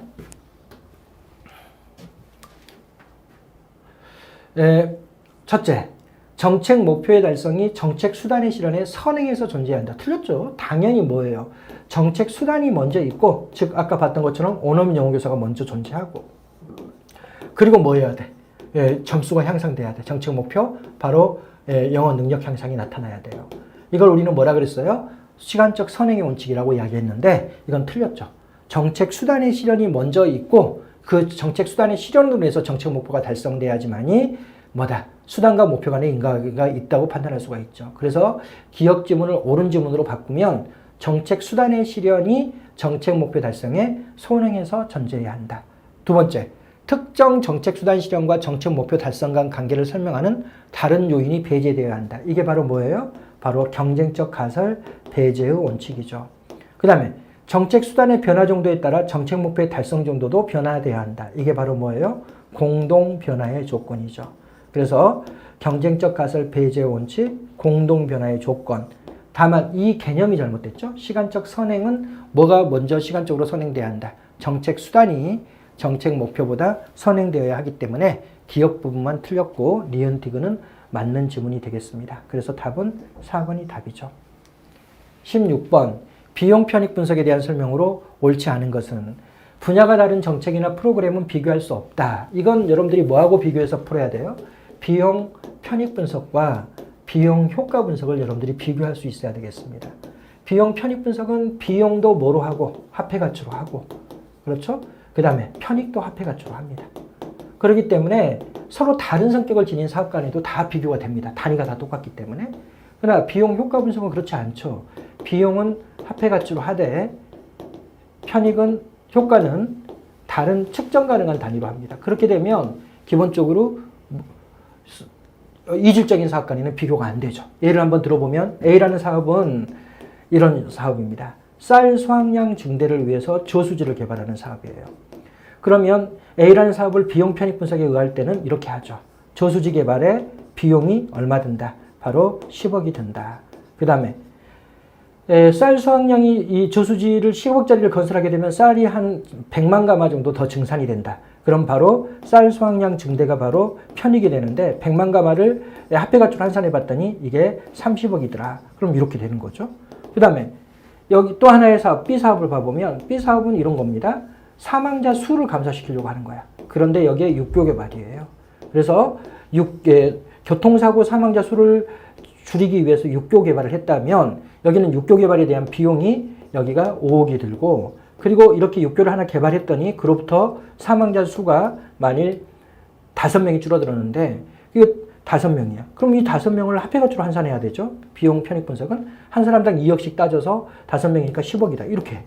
그러면 전혀 성격이 다른 사업이잖아요. 이건 쌀 수확량 증대 사업이고 이거는 교통사고 사망자 수 감소라는 전혀 이질적인 사업인데 다 합해가지로 돼 있으니까 비교를 해볼 수 있죠. 여기는 30억에서 10억을 뺐더니 20억이고 여기는 10억에서 5억을 뺐더니 5억이기 때문에 바로 이게 더 순현재 가치로 의하면 이게 더 우선되는 사업이다. 이렇게 할 수가 있는데 비용 효과 분석은 그렇지 않습니다. 비용 효과 분석은 여기는 뭐로 하는 거야? 쌀 가마로 하는 거죠. 100가마 이렇게 하는 거고 그리고 여기는 사망자 수로 합니다. 5명. 그러니까 결국 여기는 어떻게 되는 거예요? 바로 10억 분의 100만 가마가 되는 거고 여기는 5억분의 5명이 되는 것이기 때문에 단위가 전혀 달라져요. 서로 상이한 사건에는. 그렇기 때문에 비용 효과 분석은 뭐 한다? 분야가 다른 정책까지는 비교가 전혀 안 되는 거죠. 그러나 비용 편익 분석은 분야가 다른 사업이라 하더라도 전부 다 합해 가치로 환산이 되기 때문에 당연히 뭐가 되는 거야? 바로 분석이 되는 거죠. 그래서 이거는 항상 이 지문은 여러 번 출제됐던 지문인데 비용 효과 분석과 비용 편익 분석을 구별하는 기준으로 반복적으로 출제됐던 거죠. 분야가 다른 정책이나 프로그램을 비교할 수 있는 것은 비용 편익 분석이고 분야가 다른 정책이나 프로그램을 비교할 수 없는 분석 기법은 비용 효과 분석입니다. 당연히 비용 편익 분석을 물어봤기 때문에 틀렸죠. 두 번째, 비용 편익 분석은 비용과 편익을 모두 합해 가치로 바꿔서 측정한다. 당연히 맞죠. 그 다음에 미래의 비용과 편익의 가치를 현재 가치로 환산하는데 할인율을 적용한다. 당연하게 여러분들이 알고 있는 것처럼 2020년도에 10억과 30년도에 10억은 전혀 다른 가치죠. 그러니까 만일 미래 가치를 만일 지금 A라는 사업을 수행하는데 예측이 이렇다는 거야. 2020년도에 10억이 들고 21년도에 10억이 든다. 그러면 21년도의 돈의 가치와 20년도의 돈의 가치가 다르기 때문에 반드시 할인율을 통해서 현재 가치로 바꿔서 계산해야 되죠. 그래서 비용 편익 분석은 미래의 비용과 편익을 현재 가치로 환산하는데 할인율을 적용해 나갑니다. 편익의 현재 가치가 비용의 현재 가치를 초과하면 순현재 가치는 0보다 크다. 그렇죠. 편익의 현재 가치에서 비용의 현재 가치를 빼서 0보다 클 때 우리는 사업의 타당성이 있다고 하는데 바로 이게 NPV 순현재 가치법이죠. 뺄셈을 하는 게 당연히 편익의 현재 가치에서 비용의 현재 가치를 뺐을 때 0보다 크다. 그러면 뭐다? 아니 편익이 비용보다 크다면 당연히 순현재 가치는 0보다 크겠죠. 당연히 이건 맞는 지문이죠. 그래서 1번만 틀린 지문이고 나머지는 다 맞는 지문이 되겠습니다. 그 다음 17번. 정책 결정 모형에 대한 설명으로 옳은 것만을 모두 고르면 이 문제도 아주 쉽고 어려운 내용이 전혀 아니고 아주 개념 중심으로만 문제를 출제한 것이죠. 한번 봐보겠습니다. 만족 모형에서는 정책 결정을 근본적 결정과 세부적 결정으로 구분한다. 틀렸죠? 이건 뭐예요? 바로 혼합 주사 모형이죠. 엣지오니가 제시한 혼합 주사 모형에 의하면 엣지오니는 뭐라고 하는 거야? 근본적 결정은 합리 모형에 의하고 그리고 세부적 결정은 점증 모형에 의해야 한다라고 주장했던 거죠. 그래서 근본적 결정과 세부적 결정을 구분하는 것은 만족 모형이 아니라 혼합 주사 모형이 되겠습니다. 점증주의 모형은 현상 유지를 옹호함으로 그렇죠. 점증주의가 원래의 뜻이 바로 뭐예요? 조금의 변화를 우리가 점증주의라고 이야기하는 거죠. 그러니까 바로 조금의 변화만을 추구하니까 현상 유지를 옹호하는 것이고 그렇기 때문에 개혁적이거나 혁신적인 거하고는 관련이 없습니다. 바로 조금의 변화만을 추구하기 때문에 보수적이라는 비판을 받고 있는 거죠. 쓰레기통 모형에서 의사결정의 4가지 요소는 문제의 흐름, 해결책의 흐름, 선택 기회의 흐름, 참여자의 흐름 이렇게 4가지로 구성이 되어 있죠. 이것도 뭐 여러분들이 워낙 반복적으로 공부를 하는 부분이라서 그렇게 어렵게 풀지는 않았을 겁니다. 바로 이 4가지 요소를 반드시 잘 알고 있어야 되죠. 쓰레기통 모형은 문제의 흐름, 해결책의 흐름, 선택 기회의 흐름, 참여자의 흐름으로 구성이 되어 있고 여기와 유사한 모형이 바로 정책의 창 모형이죠. 정책의 창 모형은 문제의 흐름, 정책의 흐름, 정치의 흐름 이렇게 3가지로 구성이 되어 있죠. 항상 여러분들이 상대적으로 비교해서 공부를 하셔야 되겠습니다. 그 다음 갈등의 준해결과 표준운영 절차의 활용을 강조하는 것은 해사 모형이죠. 또는 해사 모형을 우리는 다른 말로 뭐라 그래요? 연합 모형이라고 하죠. 그래서 이것도 당연히 틀렸죠. 그래서 니은번과 디귿번만 맞고 기역번과 리을번은 틀린 지문이겠습니다. 18번 조세지출 예산제도에 대한 설명으로 옳지 않은 것은 여러분들이 이 조세지출의 개념을 잘 알고 있어야 되죠. 이것도 뭐 선생님이 워낙 강조했던 거라서 여러분들이 잘 푸셨을 거라고 생각이 되는데 조세지출은 뭘 의미해요? 조세감면을 이야기하는 거야. 조세감면. 조세감면을 우리가 조세지출이라 그럽니다. 일단 조세지출은 보조금과 유사한 성격을 가지고 있어요. 한번 봐보겠습니다. 삼성전자로부터 올해 국가가 세금을 10억을 받았어요. 그리고 보조금을 2억을 줬습니다. 이 방식이나 야 삼성전자 올해 10억 줘야 되는데 니네도 세금 내야 되는데 너네 우리가 8억만 받을게. 이 방식이나 그렇죠. 이거는 여러분들이 조세 지출이 아니죠. 이건 실제 세입 10억 그 다음에 세출 2억인 거고 이건 보조금 지급인 거지. 그러나 이건 10억을 받아야 되는데 어차피 우리가 보조금 2억 주려고 하니까 너네 8억만 내라 정부에게. 이런 걸 우리가 여기에 2억이 감면이 된 거잖아요. 이 부분을 우리가 조세지출이라고 이야기합니다. 그래서 조세지출은 뭐라고 표현하냐면 숨겨진 보조금이라고 이야기를 해요. 실제 진짜 국가가 보조금을 지급한 것은 아니지만 내야 될 돈들을 감면해 주는 거니까 눈에 보이지 않는 보조금이라 해서 숨겨진 보조금이라 그러고 이걸 또 다른 말로 간접 지출이라고 이야기합니다. 직접 국가가 돈을 쓴 건 아니지만 감면을 해준 거니까 간접 지출인 거죠. 그렇죠? 뭐 이 개념을 여러분들이 모르고 있지는 않을 거고요. 이미 선생님이 여러 번 이야기를 했던 거고. 그러면 조세 감면에는 어떤 게 포함되느냐? 이 조세 지출에는 여러 가지가 포함됩니다. 비과세, 소득공제, 세액공제, 그 다음에 세이연. 세이연이라는 것은 올해 내야 될 돈을 내년으로 넘긴다 이런 거예요. 예, 이런 것들이 전부 다 조세 감면, 바로 조세 지출에 들어가는 거죠. 그럼 우리가 문제를 풀어보겠습니다. 세제 지원을 통해 제공한 혜택을 예산 지출로 인정하는 것이다. 그렇죠. 이렇게 감면된 여기 숨겨져 있는 2억 있잖아요. 감면된 이 2억을 지출로 보고 예산으로 편성하는 게 바로 뭐다? 조세 지출 예산이에요. 실제 지출이 된 건 아니지만 받아야 될 돈을 받지 않고 이렇게 감면해준 부분을 뭐로 인식하고 쓴 걸로 인식하고 예산으로 편성하는 게 바로 조세 지출 예산이기 때문에 바로 세제 지원 또는 세제 감면을 예산 지출로 인정하는 것이죠. 예산 지출이 직접적 예산 집행이라면 조세 지출은 세제상의 혜택을 통한 간접 지출. 그렇죠. 조세 감면을 간접 지출이라고 한다고 그랬죠. 그 다음에 직접 보조금과 대비해 눈에 보이지 않는 숨겨진 보조금이라고 할 수 있다. 그렇죠. 조세 감면을 숨겨진 보조금이라고 합니다. 세금 자체를 부과하지 않는 비과세는 조세 지출의 방법으로 볼 수 없다. 틀렸죠. 비과세 또 여기 써져 있는 것처럼 소득공제, 세액공제, 세이연 이런 것들이 전부 다 조세 감면에 들어갑니다. 그래서 틀린 답은 4번만 틀린 답이죠. 19번 문제. 유비퀴터스 전자정보에 대한 설명이다. 유비퀴터스는 일단 여러분들이 어떤 거예요? 여기 칩 이런 데다가 작은 칩, 눈에 보이지 않는 칩을 심어 놓는 거예요. 그래서 이 칩이 여러분들의 홍채를 다 인식을 해. 그래서 여러분들이 각각에 맞게 서비스를 제공하는 거예요. 만일 지금 이 강의를 듣고 있는 사람 중에서 A라는 사람은 이게 너무 어두워 지금. 이 사람은 조금 더 밝은 칠판일 때 더 집중이 잘 돼. 그럼 이게 그 사람의 홍채를 인식해서 그 사람에게는 밝게 보이는 거고 또 어떤 사람은 이게 너무 밝아. 그럼 그 사람에 대해서는 이게 홍채를 인식해서 그 사람에게 가장 집중력이 있게 화면이 조명이 바뀌는 이런 것들을 우리가 바로 유비퀴터스라고 이야기를 합니다. 미국 같은 경우는 전자 스모그를 개발해요. 그래서 하늘에 떠 있어요, 칩이. 작게 눈에 보이지 않는 작은 칩들이 하늘에 둥둥 떠서 그 칩들이 각각의 사람들의 홍채를 인식해서 그 사람들에 맞게 서비스를 제공하는 겁니다. 그래서 유비퀴터스 기술의 가장 중요한 특징은 세 가지인데 첫째 뭐다? 편제성. 편제성이라는 게 한쪽에 치우쳐져 있다 이런 게 아닙니다. 모든 곳에 존재한다 이런 뜻이에요. 유비퀴터스 이 뜻이 바로 모든 곳에 존재하는 이런 뜻이잖아요. 그러니까 여기는 모든 곳에 존재하는 이런 뜻이에요. 바로 상시성이죠. 그 다음에 각각에 맞게 서비스를 제공합니다. 맞춤형 서비스죠. 그 다음 지능화되어 있어요.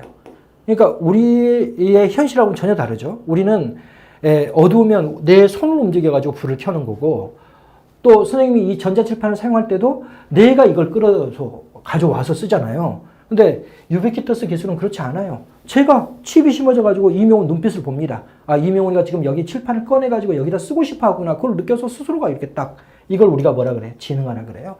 기술이 이미 지능화되어 있어서 이명훈의 마음을 딱 읽고 이명훈이가 원하는 대로 이게 칠판이 쫙 바뀌고 이런 것이 이제 바로 지능화된 서비스야. 내가 스위치를 누르지 않고 마음속에서 추위를 느끼고 있다면 알아서 따뜻한 바람이 불고 이런 것을 이야기하는 겁니다. 그런데 이게 유비퀴터스의 가장 중요한 성격이고 이 세 가지 3대 요소를 정확하게 여러분들이 알고 있어야 됩니다. 그럼 기술로 보면 뭐냐? 기술로 보면 브로드밴드 이게 바로 뭐냐면 광대역 네트워크를 이야기해요. 강대역 네트워크와 차이가 있는 게 반대말이 협대역 네트워크인데 강대역 네트워크는 엄청난 데이터가 한꺼번에 쏟아져 날아온다는 거야. 영화를 하나 다운받는데 0.0001초밖에 안 걸리는 거. 이런 것들을 우리가 브로드밴드 또는 강대역 네트워크 이렇게 이야기합니다. 지금은 이제 그렇지 않죠. 우리가 영화를 다운받을 때 2, 3분 걸리잖아요. 근데 이제는 그렇지 않다. 이거. 그 다음에 이런 건 칩으로 하늘에 막 둥둥 떠 있는 것이니까 당연히 유선이 아닌 무선을 전주를 합니다. 그리고 이게 이제 초창기가 바로 모바일이야. 모바일이 바로 무선 네트워크잖아요. 이 모바일이 더욱더 발전하게 되면 이제 이런 완전한 눈에 보이지 않는 칩으로 이렇게 돌아다니게 되겠죠. 센싱, 칩, 선생님 계속 칩을 이야기하죠. 이걸 기반으로 한다. 맞죠? 그 다음 두 번째로 서비스 전달 측면에서 지능적인, 여기 써놨죠? 지능화된 서비스와 그 다음에 맞춤형 서비스를 제공한다. 그렇죠. 그 다음에 유비퀴터스 전자정보를 우리는 뭐라고 표현하냐면 ONER를 추구한다라고 이야기해요. ONE. 뭐다? 언제든 어느 곳에든 어떤 장치를 통해서든 어떤 네트워크를 통해서든 어떤 서비스든 다 받는다는 거예요. 언제든지 상시적으로. 여기 이것과 관련돼 있어요. 편재성, 모든 곳에서 어떤 부분에서 다 이루어진다. 이거를 여기서 N이라고 표현하는 거고 이걸 ON이라고 이야기합니다. 그래서 유비퀴터스 전자정부는 이 세 가지를 다, 아니 이 5가지 N을 다 실현하는 것이다. 그러니까 뭐 다 맞는 지문이죠. 예, 쉬운 문제였고 4번이 맞는 지문이 되겠습니다. 마지막 문제로 20번 문제. 20번 문제가 조금 까다로울 수는 있습니다. 일단 민원행정이 뭐냐? 민원인의 요구에 입각한 행정을 우리가 민원행정이라 그래요. 그래서 정확하게는 국민의 요구에 대응하는 행정 이렇게 표현하는데 바로 국민의 요구가 바로 민원인들이 이제 바로 요구하는 거죠. 거기에 대응하는 행정을 우리가 민원행정이라 그럽니다.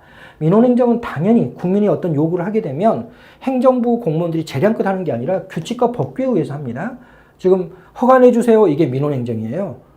그러면 이 허가를 다 내주는 것은 아니죠. 어떤 사람에게만 내주는 거야? 그 요건에 해당하는 사람만 허가를 내주는 거죠. 그러니까 바로 규칙과 법규에 의해서 제공되는 서비스입니다. 그 다음에 두 번째로 보면 이게 여러분들이 법령 문제인 거죠. 행정기관도 민원을 제기하는 주체가 될 수 있다. 이걸 여러분들이 알아두셔야 되는데 민원인은 민원을 제기할 수 있는 사람은 일반 국민입니다. 민원을 제기할 수 없는 경우가 3개로 법이 딱 써져 있어요. 첫째, 성명이나 주소가 불분명한 자. 성명이나 주소가 불분명한 자는 행정부에게 뭔가를 요구하거나 동사무소에 가서 뭘 해달라고 해도 안 해줍니다. 왜? 민원인이 아니야. 법에 써져 있어. 성명이나 주소가 불분명한 자는 민원을 제기할 수 없도록 되어 있습니다. 두 번째로는 행정기관은 민원을 제기할 수 없어요. 행정기관.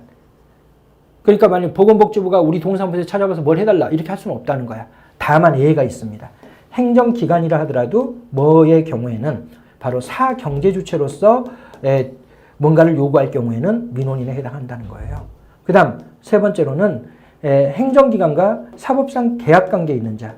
그래서 이걸 우리가 행정법에서는 공무수탁사인이라고 이야기하는데 공무수탁사인은 그 업무를 수행하는 범위 내에서는 행정부에 위치해 있기 때문에 행정기관에 위치해 있기 때문에 이 사람도 안 된다고 되어 있습니다.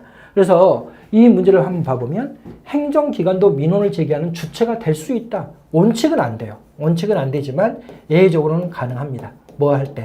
사경제주체로서 행정기관이 요구할 때는 민원이 가능합니다. 이것이 여러분들이 어려웠다고 생각하는데 어렵지가 않습니다. 왜 그러냐면 작년에 7급 시험으로 이미 이게 출제가 됐어요. 그래서 기출문제를 공부했던 사람이라면 이 문제를 충분히 맞췄을 것이고 또 선생님 문제집 865에 이게 다 나와 있습니다. 865에 이 부분을 강조해서 이 부분이 틀릴 수가 있기 때문에 이 부분을 강조해가지고 동형 모의고사로 다 출제가 돼 있는 문제였던 거죠. 그러니까 여러분들이 그렇게 어렵지 않고 선생님 수업을 들었던 사람이라면 이게 어렵지 않고 문제를 풀 수 있었을 것입니다. 그 다음에 행정구제수단으로 볼 수 없다. 이건 당연히 틀리죠. 왜요? 아니 내가 지금 행정부의 어떤 처분으로부터 불이익을 받고 있으니 이거 해결해달라고 민원을 신청하면 당연히 권리구제수단이 되는 거죠. 특히 어떤 민원이 이래요? 고충민원이 이렇지. 고충민원은 뭐예요? 행정기관의 처분이나 활동으로 인하여 불편이나 부담이나 불이익을 당한 자가 그 문제를 해결해달라고 행정부에 요구하는 민원을 우리가 고충민원이라고 합니다. 당연히 고충민원을 정부가 해결해주면 당연히 어떻게 돼? 권리구제가 이루어지는 거죠. 그러니까 당연히 권리구제 수단으로 볼 수 없다는 것은 틀린 거죠. 그래서 규정에 따라 서비스를 제공하는 전달적 행정이다. 그 다음에 행정기관도 민원을 제기하는 주체가 될 수 있습니다. 어쩔 때? 바로 사경제주체로서 요구를 할 때. 그 다음에 행정구제수단으로 볼 수 없다. 이건 틀렸죠. 그래서 옳은 것은 기역과 니은번이 옳은 거죠. 여기까지 우리가 문제를 쭉 점검해 봤습니다. 여러분들이 앞으로도 시험이 아주 많이 남아 있습니다. 그러니까 이 기출문제를 완벽하게 분석을 해 두시기 바랍니다. 선생님이 지금 여기 이렇게 문제를 풀지만 선생님이 다 이거 다운받을 수 있도록 선생님 카페에 다 정리가 돼 있어요. 그리고 거기에 핵심 체크가 다 정리가 돼 있습니다. 그 핵심 체크 부분을 여러분들이 반드시 학습을 해 두셔야 됩니다. 항상 시험 문제는 나왔던 부분에서 나오는 거예요. 그러니까 지금 올해 문제가 난이도가 낮게 출제됐다고 해서 이상한 주제를 가지고 문제를 낸 게 아닙니다. 아주 중요한 주제, 반복적으로 출제될 수 있는 주제를 가지고 문제를 냈을 뿐이고 문제의 수준만 약간 낮춰놓은 거예요. 그러니까 여러분들이 각 파트, 여기에 출제됐던 주제들은 확실하게 공부를 해 두셔야 됩니다. 그래서 여러분들이 반드시 시험을 보고 아예 문제를 안 봐버리는 사람이 있는데 그러면 절대 안 됩니다. 점수를 하기 위해서 확인하기 위해서 문제를 보는 게 아니라 앞으로의 시험에 대비하기 위해서 앞으로의 시험이 지금도 많이 남았잖아요. 7급 수험생 같은 경우는 3번이나 남아있잖아요. 그리고 9급 수험생은 마지막 9까지 9급 시험이 남아있기 때문에 반드시 문제를 다 점검하고 그리고 선생님 설명을 잘 들어서 각 파트에 대한 주제를 정확하게 이해해 두시기 바랍니다. 그래서 끝까지 여러분들이 최선을 다하셔서 올해 반드시 좋은 결과를 얻으시기 바랍니다. 예, 그동안 수고하셨습니다.